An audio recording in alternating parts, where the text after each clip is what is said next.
So our first exercise, we're going to jump right into it. This is what I call the extreme listening exercise. So just going to jump right into it. It's going to get our feet wet and really get us into it. So in this, I'm going to be reading a statement, and I'm just going to actually do one right now. And then I'll kind of define the rest of the exercise, just so you can kind of see through an example about what it is we're planning.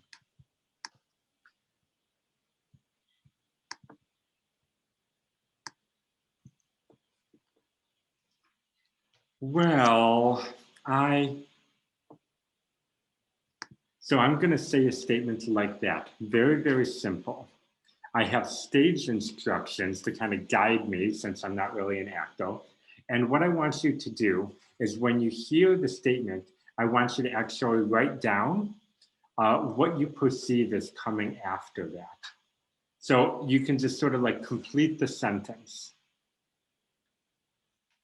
So really, I'm giving you like a very, very incredibly short sentence stub, but I want you to listen so deeply that you listen to what's coming next. So as you're going through this, I want you to pick up on the tone, listen with your eyes to the body language that I'm giving you. Listen as deeply as you can. So feel that curiosity towards what I'm saying and try to complete the statement in a way that works for you. So we're going to have about 10, 15 examples, something like that. And we're just going to go one right after the other. If you see me pausing, that's just me getting my stage instructions and switching to this new character. I really love my husband.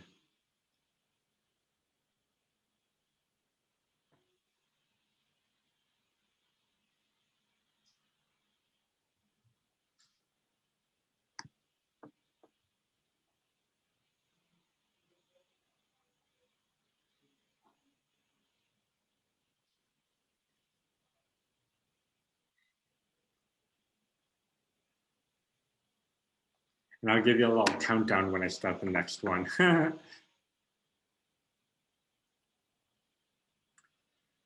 Well, I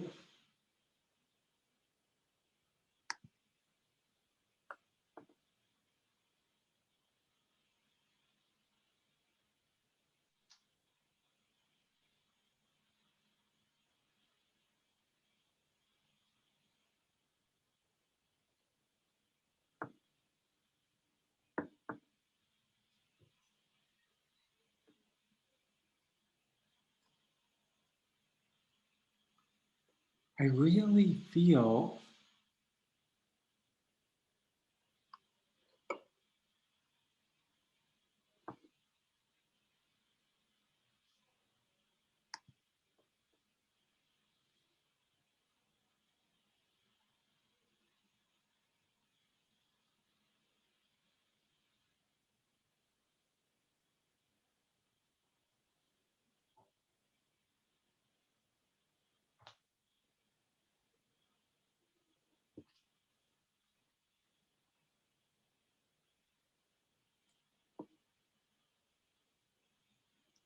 yeah, well,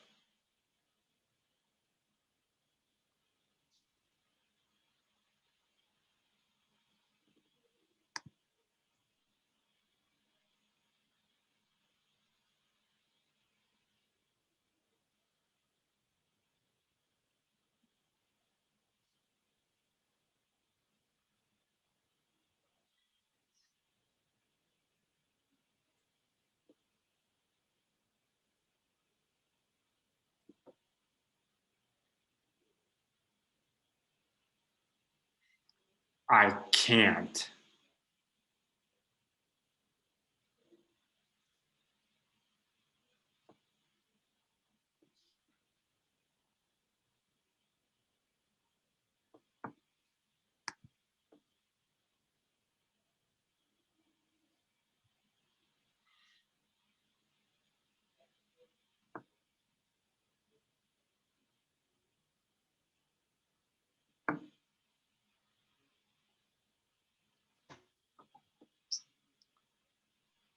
Oh,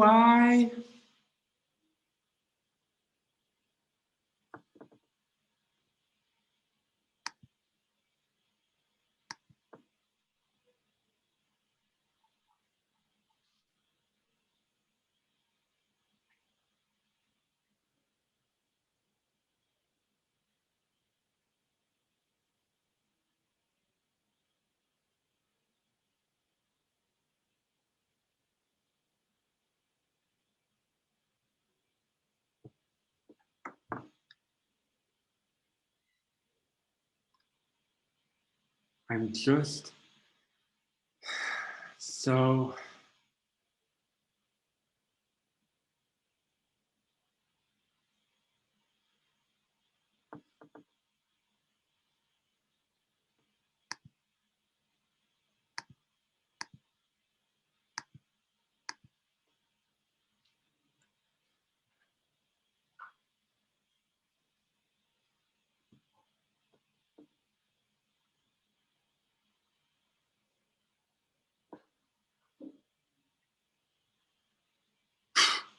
why?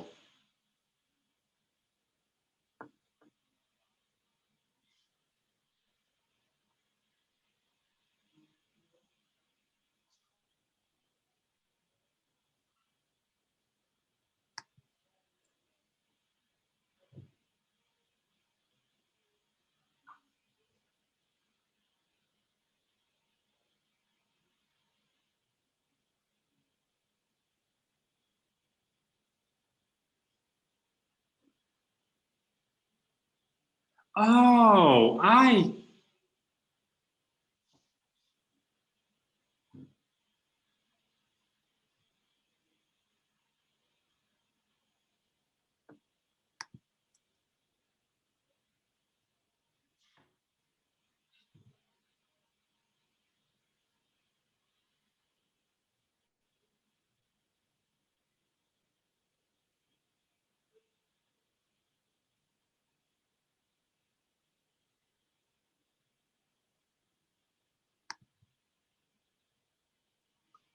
okay, so that was our last one.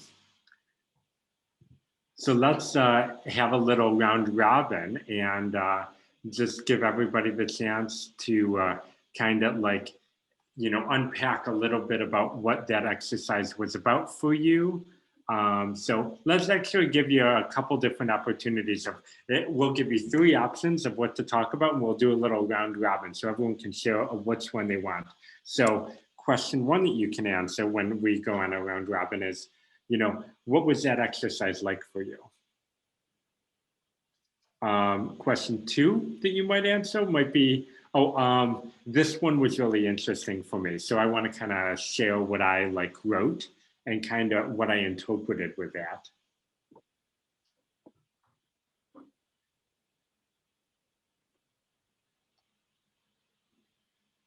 And maybe option three is, I really relate to, blank because of blank from my personal life or some example from your life.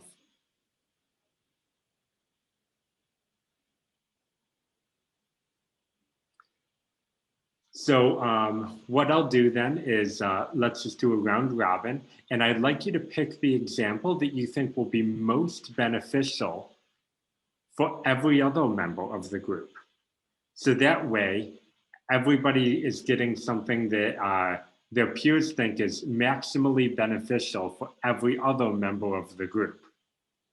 So as you look at the list and you want to choose what to share, which one do you think is going to have the best usefulness for the group? One of the things that I love about this exercise is people realize that, holy crap, I'm actually already good at this. So this is my stage instructions for this. So it's uncaring. And so the stage instructions are stop. So why? And so not only is it stop in the instructions, it's also a desire for the person to just kind of like uncaringly stop the conversation. So I just wanted to share this. You could see my stage instruction for this is very, very simple. And it's very much a cutoff. And that's what you hold. So once again, with the affirmation, sharing my screen here, you can see what I'm really going after here. What I'm conveying is resistant. And you're like, this isn't going anywhere with this person. And they are expressing resistance, and that's what you hold. And this is actually a really interesting point because there's this concept when we hear resistance, we can actually do this incredibly powerful thing called rolling with resistance. Now, we know that if we use any kind of proof or but type language in response to resistance, that we are very, very likely to draw out and evoke from our audience additional resistance. So if we hear something, like we say something and they're like, yeah, well, you know, and whatever comes after that, okay, we hold the resistance.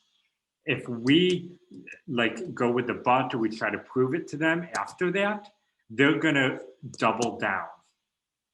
And there's scientific proof on this, but we also know it. Even more important than the scientific proof is that we know it in our hearts. We know that it's true. When somebody gets resistance, we get one of those, yeah, but, oh yeah, well, yeah, but, oh well, yeah, but, yeah, but, and it's just sort of like, oh my goodness, it's just, and there's no end in sight until eventually the adrenaline starts blood flowing, and you just lose the ability, both sides lose the ability to have a meaningful conversation. So when we hear that, we want to do the rolling with resistance. Take a special note for double-sided reflection. That's going to be in our utterances in 3 weeks from now. You're going to love this double-sided reflection. It's going to be your golden nugget. But before you can do a double-sided reflection, you have to hear the resistance. So if we say, well, what does that mean? Okay, conflict. So we're hearing reservations, conflict. Okay, there's somebody else. Yeah, skepticism. Okay. Yeah, so now when we listen to all of these words, we've got 5 different words. All of them are slightly different meaning, but they all feel very emotionally similar, don't they? They all feel like very close. You know, they're not like joyous, you know. So the thing is that maybe all of them are right. Right? You know, it's not a case of having to pinpoint it. It's a case of knowing, oh, so you're like hereish. And knowing hereish is plenty good, because I mean, if we're looking at like an XY axis, and everything above is like more of like a positive vector emotion, and everything below is more like a negative, like kind of like resolved or like, you know, resistance or some, then and then there's all sorts of different ways that resistance can manifest, but it's like maybe it's more like, oh, it's like in this bubble over here, and that's good enough. It's good enough for us to know the difference and to reflect it back accurately. I love how you noticed the position of my eyes. I was looking up and I was like this. And what I was going for here is like a feeling of hopefulness. And you picked up on that positive blob, right? It was in the tone and it was in the eyes as well. So did everybody see the eyes? Were you able to see my looking up? Yeah.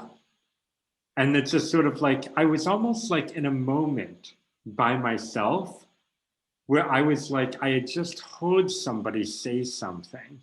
And I was like working through it in my own way, in my own positive way.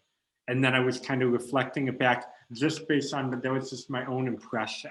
So the things that I love about the OI is I actually use OI twice, but the only thing that's different is the spacing and the tone of voice.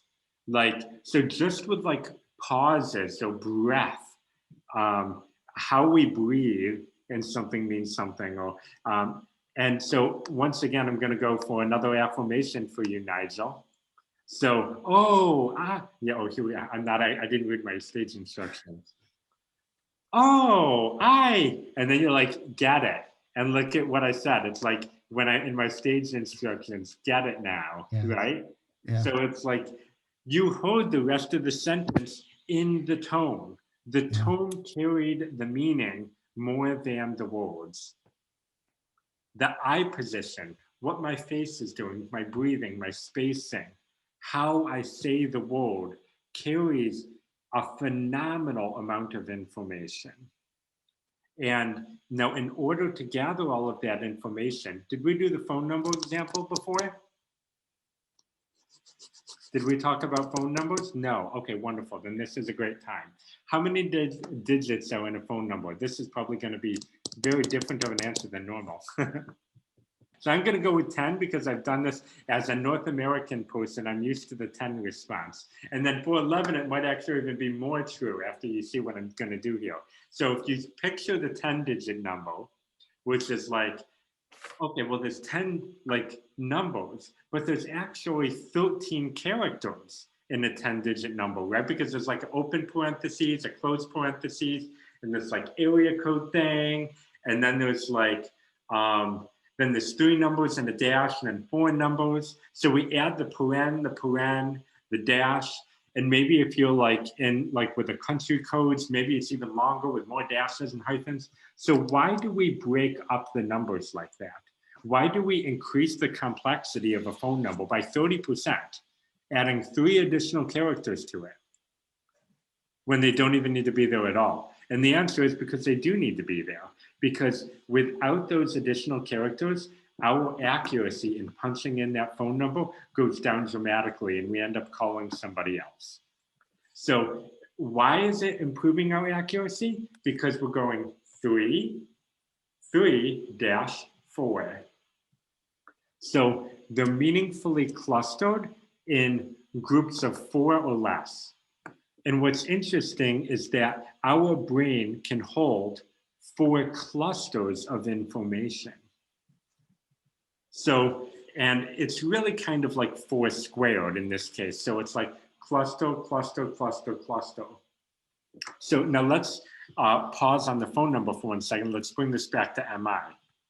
So if we have 4 brain spaces, what are our brain spaces doing in motivational interviewing?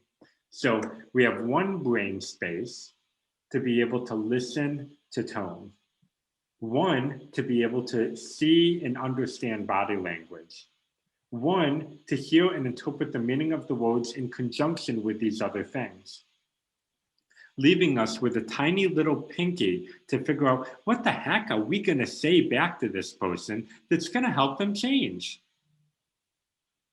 So that's all we've got. We've got a tiny little pinky to work with. We're dangling by a shoestring. And that's why motivational interviewing is difficult. So when we do curiosity, that curiosity exercise that we've done before, what we're doing is we're opening up all 4 of our brain spaces. So when we say, I feel curious, what I feel curious actually means in our brain is, I feel curious is this. All 4 of my brain spaces are open, which means I can see the body language, I can hear the tone, I can do all of those things, and I can interpret all their meaning. I'm taking it in.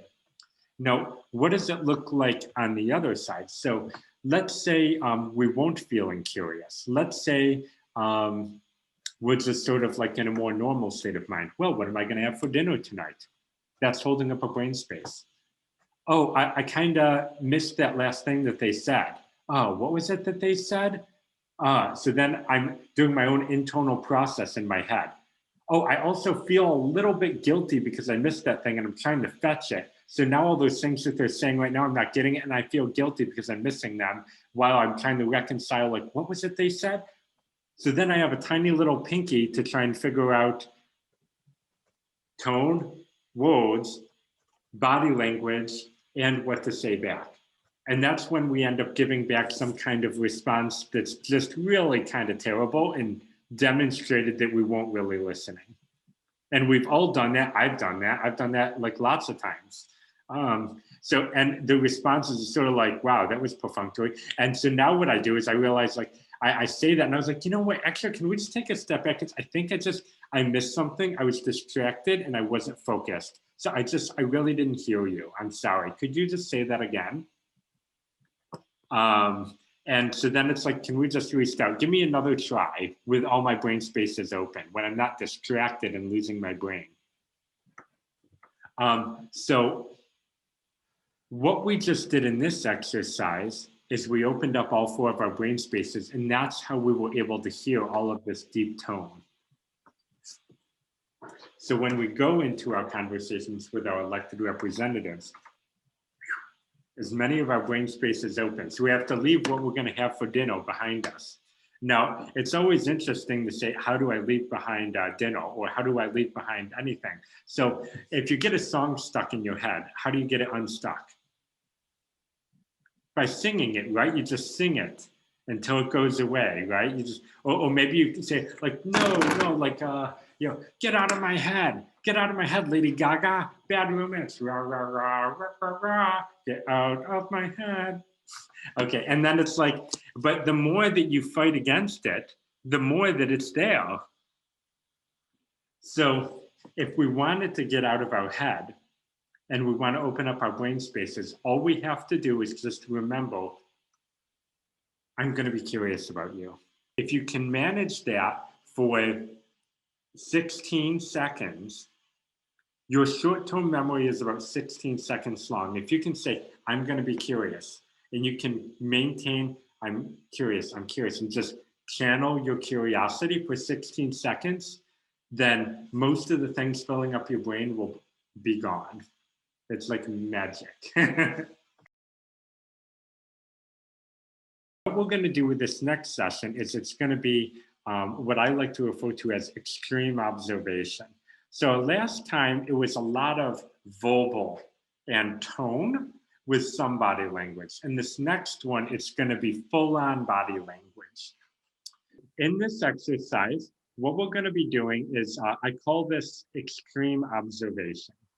So the exercise is only 45 seconds long. And what I'm going to be doing is we get to go back and forth. And I might actually just interview you, and then we can go into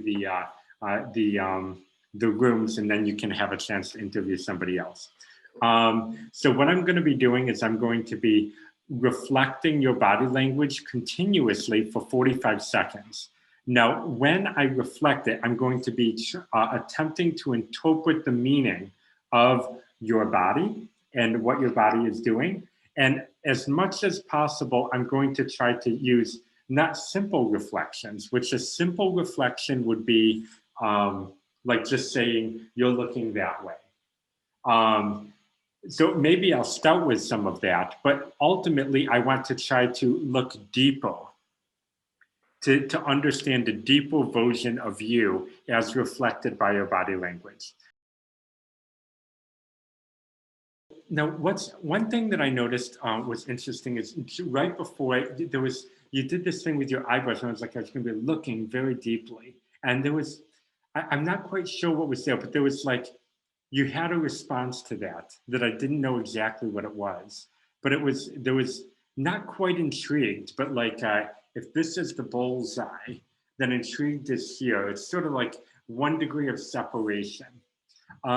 I also saw you do this nod. So like you're listening to what I'm saying and you're trying to like interpret what is this sort of reflexive exercise. It's almost like a bit of a feeling of like being read, but also hearing yourself being read and kind of like interpreting what that is. It's sort of like a camera taking a picture of itself infinity-wise.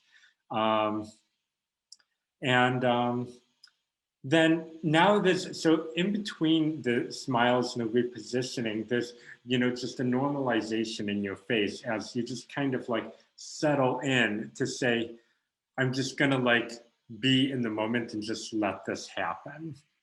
Okay, so let's call this to a scene.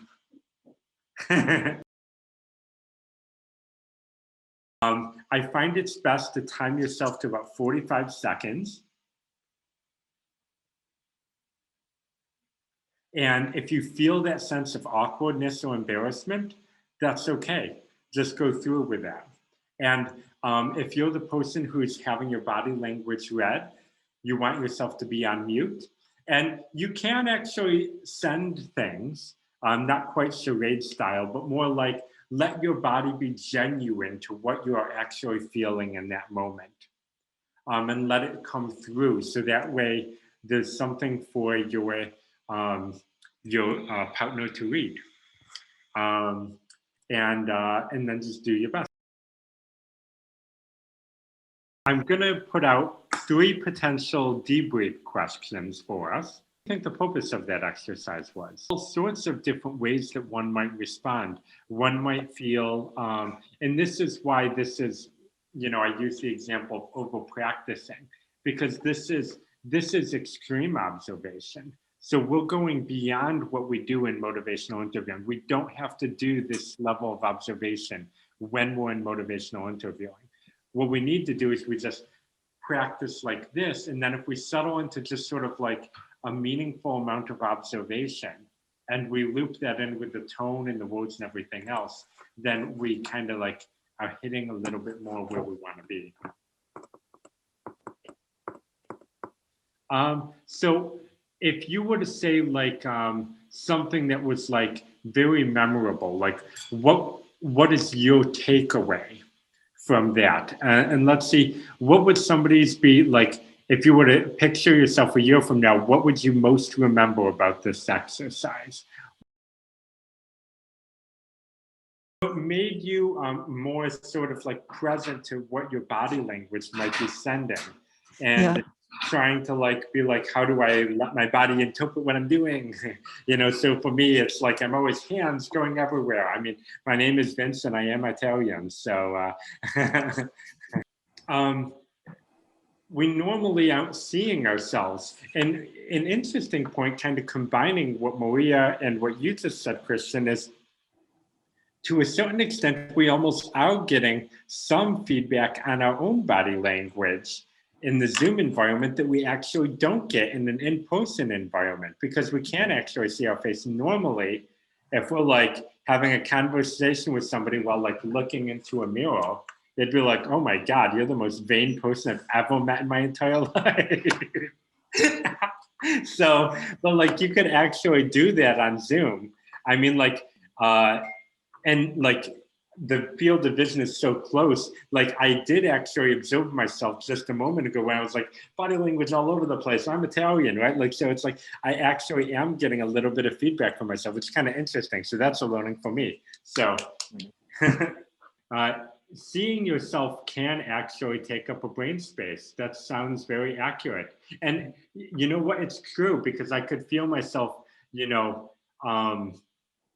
as I was like doing that, like I kind of had to be like, oh, I should probably talk about me being Italian, but it was like a distraction that kind of like consumed up a couple of my brain space and distracted me from the primary flow of the workshop. So I think, yes, I think it could actually compromise your focus in your brain space. So maybe, for like, if you do find yourself losing some of your like focus, maybe it's time to go speaker mode, which interestingly is what I actually did when I was interpreting Megan's body language, is I actually did focus on speaker view so that I'd be able to really focus on her. So yeah, absolutely. Bravo, that's a really great point. Look at you. One of the bread and butter statements that we make in all of motivational interviewing is a reflection statement, where we basically just interpret what we heard, interpret what we saw, interpret the meaning of the other person, and we reflect it back to them. Now, there can be an internal voice in our head that says, well, is that accurate? So questioning our own accuracy uses up brain spaces. Now, what's most important is maybe we never actually know. But all we can do is we can send it back. And if we send it back in the most genuine way that we can, the meaning that we understood, we thought it seemed like this. Maybe we're wrong. As long as we're being genuine and we are willing to be completely wrong, then what is going to happen is our audience will correct us. So that's the recipe. So our audience, and we want them to correct us, because when they correct us and we're like, oh, okay, so I got that wrong, so it's more like this. And we show ourselves yielding to a better understanding of where they're at. And when we do that, the engagement goes through the roof. So, I mean, we never want to purposefully do a statement wrong just so we can apologize for getting it wrong, because that's going to be more likely to come through as disingenuous. But if we shoot for a statement and we genuinely don't hit the nail on the head and they correct us, that's an incredible opportunity, and they will, as long as we're genuine. What I'd like you to do, we're just going to do a very brief motivational interview right now. You're going to be interviewing me, and I'm going to be role playing. So I'm just going to be Vince. And you're going to be interviewing me on a topic of my choice. I'll tell you what it is. And you're just going to make a lot of reflective statements. So I want you to put your curiosity hat on. And I want you to just reflect back your deepest version of understanding of what I say. And, you know, hopefully you get it right. And if you get it wrong, then that's great, because then we can see the example. And if you get it right, then perfect. Everyone gets to see a good example of a wonderful reflection statement. Here is I want to actually do something different to kind of debrief. Every single time we have a statement from us as an interviewer, that is sort of like a dot.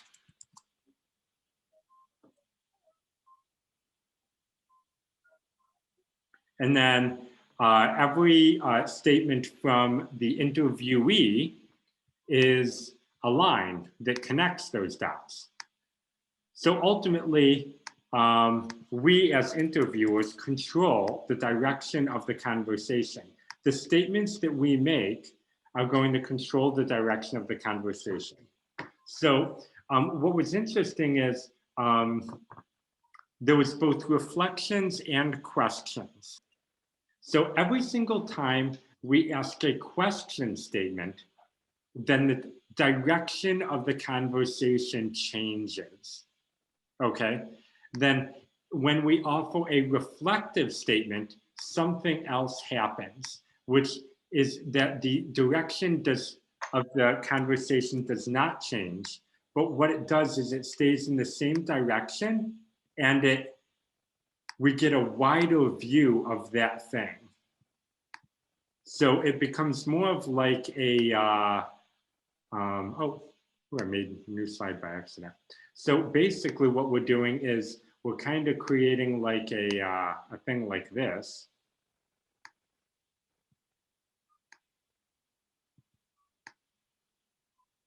So when we offer a reflective statement, it's kind of going like this number.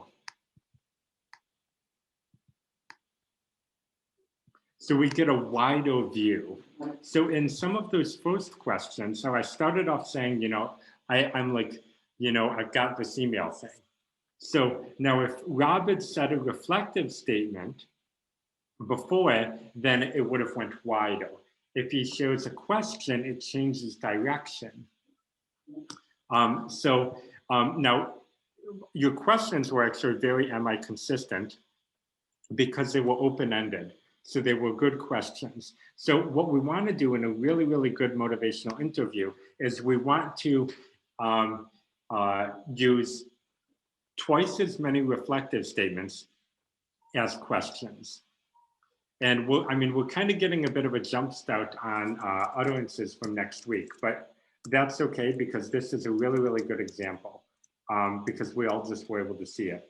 So what we want to do is we want to do reflection, reflection, question, reflection, reflection, question. And the thing is, sometimes it'll be reflection, reflection, reflection, question. And that's okay. That's even good. Sometimes it'll be reflection, question. Sometimes it'll be question, question. But generally speaking, what we're striving for is twice as many reflections as questions. Our reflections are better, and they empower us with greater knowledge, and they empower our interviewee with a greater insight into their own perspective. So now they'll be able to take this, and when we change direction, instead of being a line, we can keep some of that width. So when maybe we do change direction, but now it's like this wide. So we go to change direction with a new question, but now it's wide. And then we keep growing the width. So then maybe on our next statement after that, we make another reflection statement. But this time it gets crazy because it's like hugeness. And so our utterance here takes people into a place they've never been before. The width and depth and dimensionality of this type of utterance, our audience has reached a point where they've never reached before. They've never thought this deeply and had this thought. It's completely new for them. But it's based on their own emotions, their own values, their own thought process. And we are just the dots that connect their puzzle together. And so when we said that 70% of motivational interviewing is curiosity, in that sort of mental state, we're still leaving 30% out. So there is another 30%, and that's what we have to learn here. And that's going to be the stuff that turns you from just being a strong, active listener, which is a wonderful human characteristic and a wonderful way to be. And we're going to give you the extra 30%. So when you go in and you talk to your representatives, you're ready to slay. And because that's what we all want to do. We want to go in there. We have a goal. How are we going to get what we're going in for, but not have that goal be using up one of our brain spaces? And that's the challenge. So like that curiosity can keep our brain space open, but we also have to figure out what we do with that goal. And how are we going to, what are we going to, in each one of those dots, we have to figure out something to say. And that's what this is all about, which is when people do like in motivational interviewing, they're really getting their feet wet into it. They experience a lot of what you just experienced. This is very, very common. And what I like to refer to it as cognitive overload. And being at center stage in front of 20 of your peers is a pressure moment. And it's a pressure moment that when you feel that pressure, it closes one of your brain spaces. And it makes it harder to do the motivational interviewing. So you did actually quite well. And so I want you to look around your room and find an object. Okay, so then state out loud something that you should do with that. So I'm picturing you like a voice in your head of like, okay, so here's my water bottle. Well, I should be drinking more, right? So it's like, what's that should voice in your head? So then follow this out by describing why you do not routinely do this. So you're trying to like explore your points of resistance. But also, I want you to look at your reasons to do it and really become aware of your own ambivalence, hearing your reasons on either side of why you would do this thing that you're supposed to do and why you might not. And just looking at that and experiencing a feeling of ambivalence and becoming conscious of that. So that's what we're looking at here. Our second one is to do a similar exercise, but to do this with a friend, with an actual person.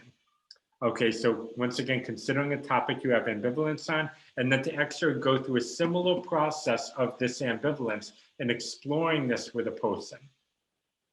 Okay, in this case, you're exploring your own ambivalence and you're talking to this person about your own ambivalence. So when we look at these, we really want to be able to get as clear a view, and we want to tell our brain to be able to, when I go to sleep tonight, build new node cells for me that understand and see the ambivalence in others. Because when I see the ambivalence, then I can start to understand what's on this side and what's on that side. And that's incredibly valuable for being able to figure out what do we say back to somebody. We need to be able to do that. And remember our double-sided reflection that's coming. being able to hear ambivalence is going to be a key to being able to use this. It's personally my favorite statement to make in all of motivational interviewing. I love it. Okay, so then listen and affirm. So as you're going through your day, maybe you're talking to people on Zoom meetings, maybe you're with your people in your household. Listen for the strengths that people are sharing. And then I got a few different tips there of how to send them back. So we don't really want to send back something that we'd like to consider praise, like, oh yeah, you're so great. It's like nobody wants to hear that because it just doesn't mean anything. And it doesn't actually feel as great as we want it to feel.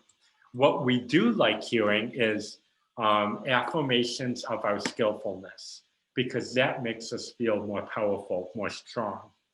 So, so we avoid sort of praise and instead focus on declarative statements of observed strengths. Or we can even have intuited strengths, like where we intuit that in order for that person to have said that, they must be good at blank. So we can use our intuition to notice and observe strength that wasn't explicitly stated, but one that we could kind of intuit must be there in order for that to them to have said what they said. Okay, so listen and affirm. Next is listen and reflect. So once again, declarative statements. And we're just hearing what people are saying. We're focusing in on that listening, and we're going to send back a statement. So an affirmation is kind of like a reflection. It's really just focused on skill. A reflection is just everything else that's not about skill, and sometimes even skill as well. So we're just reflecting back our understanding of what they said and what it means. And we'll talk this like way tons of different reflections we'll get into in a few weeks. Then on this one, observing and reflecting nonverbals. So we actually had a really good example of this. Well, we did our extreme observation, but we also had Rob, who reflected back some of where I was at emotionally, even in the question. It's like, oh, wow, so that's like a lot. So how does that feel for you? Like, what does that bring up for you? Which was pout reflection, because he was realizing that this was an emotional, like challenge for me. So that question almost alluded to his understanding that this was a big deal. And then he used the question to reflect back. So this one, we're thinking just reflection, not question, but something kind of like that, where we're looking at nonverbal. So like, what is the emotion of the person, or what is their body doing, or their tone? And then last but not least, this is emphasize autonomy.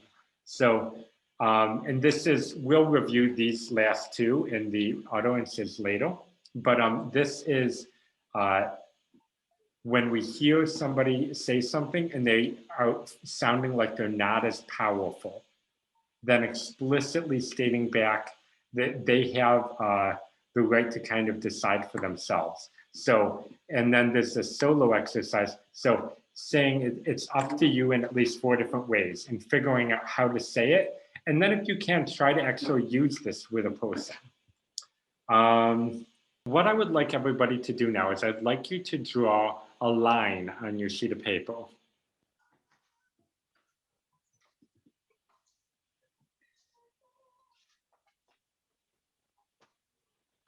Now, on the left-hand side of that line, I want you to draw a circle that's going to be kind of like a label for this left side of the line. And I want you to label that resistance.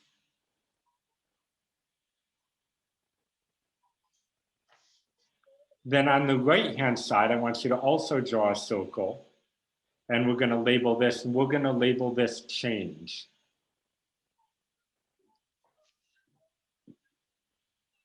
Now, a lot of my colleagues like to actually just bucket and think in a binary of resistance, change, resistance, change. A binary really isn't actually the best way to come about it, I think. I've come to realize that viewing it as a spectrum is actually much, much more accurate. And because sometimes in resistance, there's actually a little bit of change in there. Like, for example, I want you to listen to the words that I'm saying, and I want you to mark down somewhere on the spectrum resistance, so change, just stick a dot on your paper underneath that spectrum.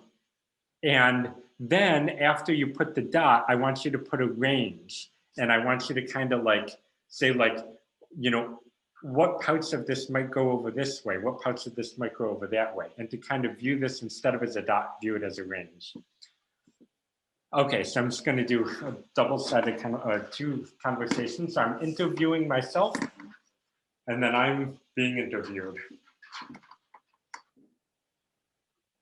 So what are some of the reasons why you, what are some of the other reasons why you're not interested in quitting smoking right now? Yeah, well, I mean, one of the other ones is that smoking doesn't cause cancer. And seen.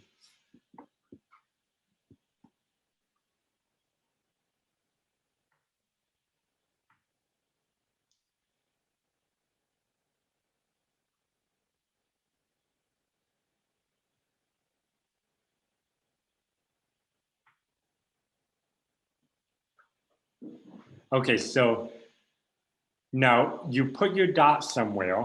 Where did you put this? More like on the left resistance side or more like on the right change side? Let's do like an L or not L. Okay, I'm getting a lot of L's, and now social proof will make everybody else say L even if they said R. So L, okay. Okay, so we've got lots of L's. Did anybody have, when you drew your range of where this might land, did anybody's range reach over and touch the right-hand side even a little bit? Okay, so we've got some people. Let's explore that. What was changey about this statement? So we've got, now we're getting a bunch of different perspectives here, which is, and this is very rich. So like, are they kind of inviting discord? That's possible. I mean, and the thing is, my tone was a little bit ambiguous because I've used that example, but my tone, I'm not a trained actor, I do my best. So the tone was sending mixed signals. Part of the tone was sending inviting discord. And if that's the case, we never, of course, provide discord because it takes two to tango, right? It takes two to fight.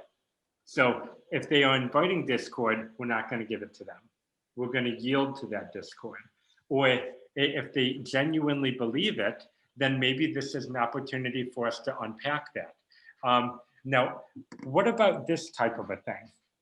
What if we look at this as an emotional response towards, here's somebody who does know that it causes cancer, but doesn't know how to quit. And since they don't know how to quit, and they're really, really concerned that they don't want to actually get lung cancer, that they tell themselves that smoking doesn't cause cancer, so they don't have to be worried about smoking causes cancer because they are worried. So it's more of a verbal trick that they play on themselves in order to be able to just be happy with their choices because they don't know how to quit. Do you think a smoker could possibly look at all of the smoking, like all of the requirements on all of the packaging, and possibly not know more than us as a non-smoker? The idea that we know more about the likelihood of smoking to cause cancer more than somebody who is a smoker is kind of actually insulting. Like if I was a smoker and somebody claimed to know more about the health effects of smoking, I would be so insulted that I would just be like, yeah, smoking doesn't cause cancer. And then if you wanted to fight me, I might actually say smoking doesn't cause cancer just to oppose you because I don't like you. Just because I feel like you're getting on a high horse with me. And I'm like, you know what? The resistance doesn't have to be to the argument. The resistance can be to us as a person. Yeah. So then the thing is of course they know. Of course they know smoking causes cancer. Like for them to not know that, there would have to be like literally just like, if they've convinced themselves they're not, it's because they have other challenges that are stopping them from accepting the truth. So getting them to believe it, it's not the pathway to doing that. If smoking causes cancer was going to be the thing that helped them stop, they would have already quit because they already know that smoking causes cancer. The best thing that we can do is we can reflect an intuitive understanding. Try something like this. So you're a little skeptical about what you've heard on, some of the science and the health effects, and ultimately, you just want to do what's best for your health. So we take what Dave said and we reframe it. It's kind of like, Ninja, Neo, it's like we're not taking the bait and we're listening to what they actually said. What they actually said is they brought up cancer. I didn't bring up cancer. They brought it up. They were concerned about cancer. It feels like a challenge because I use a highway example. Like um, our brain is like a neural monstrosity. It's crazy how powerful it is. And the thing is, we've been communicating in a specific way all of our lives, just sort of normal communications. Well, this is what we should do. You say what you think you should do. Now, Vince comes along and it's like, well, no, we are not going to say what I think you should do. We should actually just reflect where the other person is at. Our brain's neurons are not primed right now to fire in that way. So we basically have a dirt road. But the thing is, we're not starting from nowhere because we know how to be curious, we know how to be empathic, and we know how to be non-judgmental. So we already have, we're not going through uncut jungle. We're going on a dirt road. And all we have to do is we have to widen the path and turn it into a beautiful sort of pathway with gardens on either side where we can just walk this path and experience it with others. And that's where the practice comes in, which is why we need 6 sessions to, start to get us there. So I'd like everybody to close your eyes. And I'm going to place you on a beach. You are all on a beach right now. There is only one other person with you. You're sitting with them on a nice towel. The beach is golden. It's this beautiful golden yellow. There's also stripes of black on the beach, black sand, as well as this golden colored sand. You pick up a handful of the sand and you see in the handful that there's a lot of gold grains of sand. But every once in a while, you also see a black grain of sand. Each gold grain of sand is actually a thought or an emotion or a reason for the person that you're with to make a change. Each grain of golden sand is a reason why they would want to make a change on the thing that you're actually bringing to them, on this thing with the CCL agenda. They have many, many reasons. Now, pick up one of the black grains of sand. This black grain of sand is something that falls more on the left-hand side of that spectrum. This is a reason for them to not change. This may even be something that you understand. It might have even been a reason that you wouldn't want them to change. Then I want you to take that black grain of sand and I want you to flip it over to the other side. The other side of that grain of sand is that golden color. So on one side it's black and on the other side it's gold.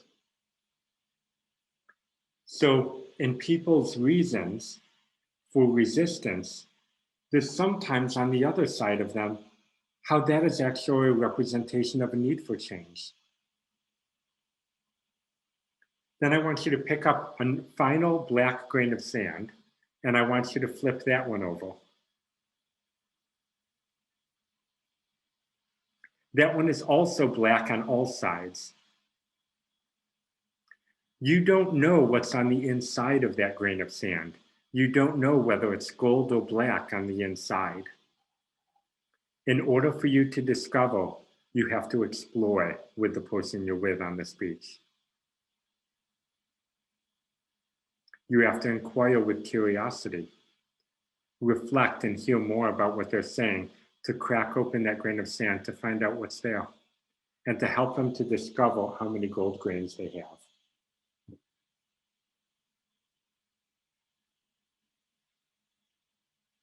Now I want you to open your eyes and come back into the room. So in our motivational interviewing, what we are doing is we are harvesting golden grains of sand. We listen to what our audience is saying, we realize the existence of one of those grains, and we describe that grain back to them. And what they do is they grow that and they help us to understand how that's an important grain of sand for them. And then when we ask a question, we go and we get a different grain. So this right here is what we're kind of focusing on. So